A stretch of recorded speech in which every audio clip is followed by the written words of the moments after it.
আগের দিন রাতে যদি আমি ভেবে না ঘুমাই, তাহলে না পরের দিন আমার প্রচণ্ড টেনশন উঠে যায় যে আমি সকালবেলা উঠে কি রান্না করব। আমার মতো এই টেনশনটা প্রত্যেকটা মেয়েরই হয়, আমি সেটা জানি।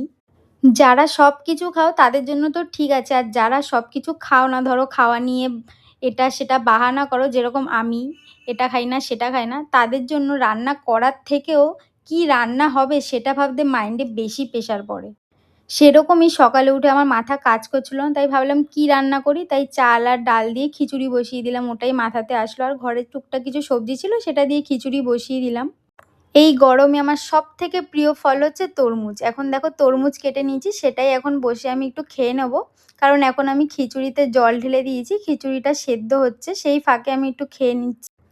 আর আমার রান্নাঘরে জানো তো, যদি একটু বেলা হয়ে যায় না, আমার রান্না করতে প্রচণ্ড কষ্ট হয়। যেহেতু আমার রান্নাঘরের সামনে বড় জানলা, পুরো বেলা হয়ে গেলে পুরো সূর্যের তাপটা আমার গায়ে লাগে। আর তখন না প্রচণ্ড কষ্ট হয় রান্না করতে।